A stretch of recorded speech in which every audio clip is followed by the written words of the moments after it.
हिंदू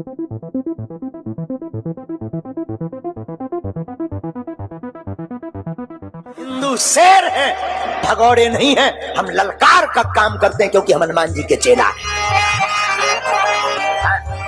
दरबार अंधविश्वास नहीं है। हम दरबार में ये तो कहते नहीं कि हम ठीक कर देंगे, हम बुलाते तो किसी को है नहीं। हनुमान जी सबको बुलाते हैं, हनुमान जी ठीक करते हैं। हम तो माध्यम में हम कह देते भाई जाओ तुम हनुमान चालीसा पढ़ देना और जाओ तुम्हारा ऐसा हो जाएगा। हनुमान जी वैसा कर देते हैं क्योंकि हमें अपने इष्ट पर भरोसा है। हनुमान जी हमारे नौकर नहीं है, हम हनुमान जी के चाकर हैं, लेकिन अपने इष्ट पर ये हमारा भरोसा है। बोलो सीताराम, जोर से बोलो। बागेश्वर धाम बाबा तो वैसे ही अपने भक्तों में बहुत लोकप्रिय हैं, लेकिन नागपुर में एक दरबार से भागने का आरोप लगते ही तमाम न्यूज चैनलों पर बागेश्वर धाम के महाराज पंडित धीरेन्द्र कृष्ण शास्त्री पर आरोप और प्रत्यारोप की बाढ़ सी आ गई है।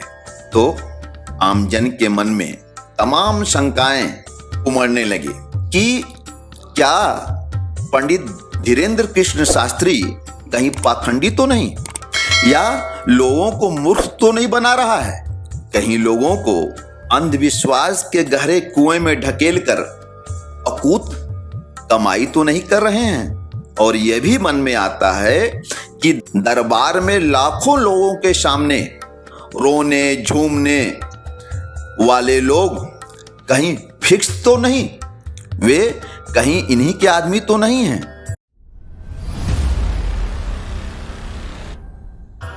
फिर पत्रकारों, अब आप पत्रकारों में जिनके चाचा का नाम भृगुनाथ तिवारी हो वो आ जाए।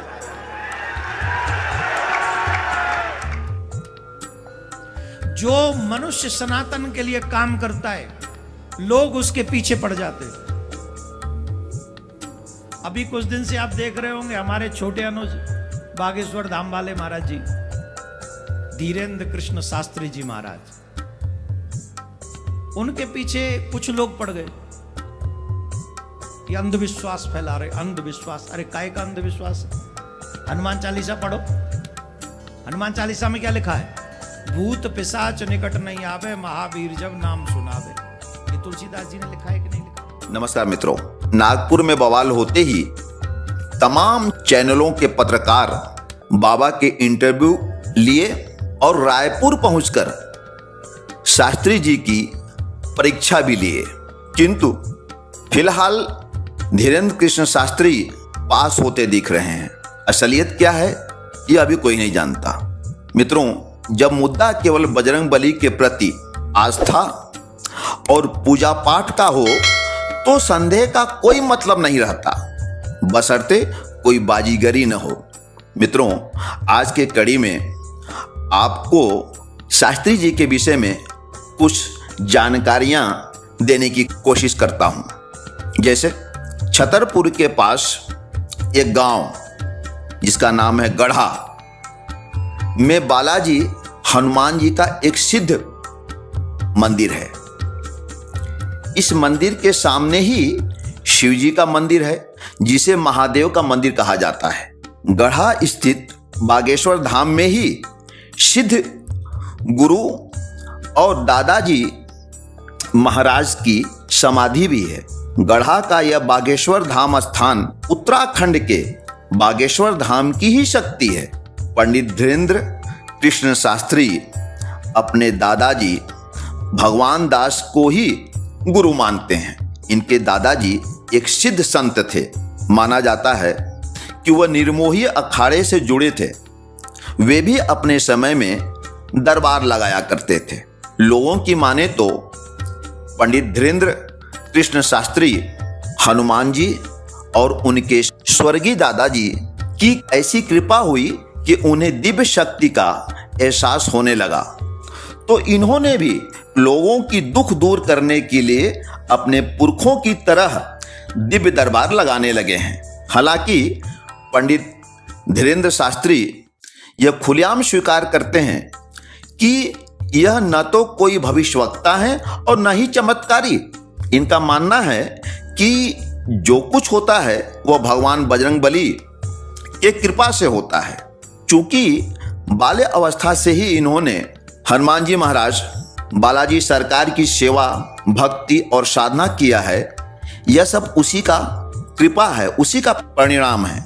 मन की बात जान लेने की बात जब जब आती है तो पंडित धीरेन्द्र साफ साफ जवाब देते हैं कि हम पैसा नहीं लेते और जो पैसा आता है उससे गरीब लड़कियों की शादी करवाते हैं और भंडारा चलवाते हैं। और बजरंगबली बालाजी महाराज एवं गुरु की प्रेरणा से लोगों की समस्याओं इत्यादि का आभास इन्हें हो जाता है। यह कोई बाजीगरी नहीं है। इनका यह भी मानना है कि इनके कारण दूसरे धर्मों के लोगों की दुकानें बंद हो रही हैं और चूंकि यह सनातन धर्म का प्रचार प्रसार करते रहे हैं इसलिए विरोधी इनका विरोध कर रहे हैं।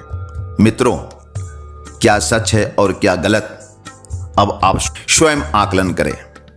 जय बजरंगबली। आते जैसे पिता अपने पुत्र की बीमारी पर प्रार्थना करता है कि ये इसका भला हो, वैसे ही हम गुरु होने के नाते अपने शिष्य के कल्याण के लिए प्रार्थना करते हैं और हमारा इष्ट वैसी कृपा कर देते हैं। तो क्या ये अंधविश्वास? ज्यादा हमें सफाई नहीं देनी है, ये अंतिम वीडियो है हमारा, क्योंकि बहुत ज्यादा समय बर्बाद करने से हम अपने लक्ष्य से भटक जाएंगे। हम धर्मांतरण रोकेंगे, हम घर वापसी करवाएंगे, हम सनातन की बात करेंगे, हम साधु संतों का साथ लेकर, आशीर्वाद लेकर पूरे भारत में झंडा लगाएंगे।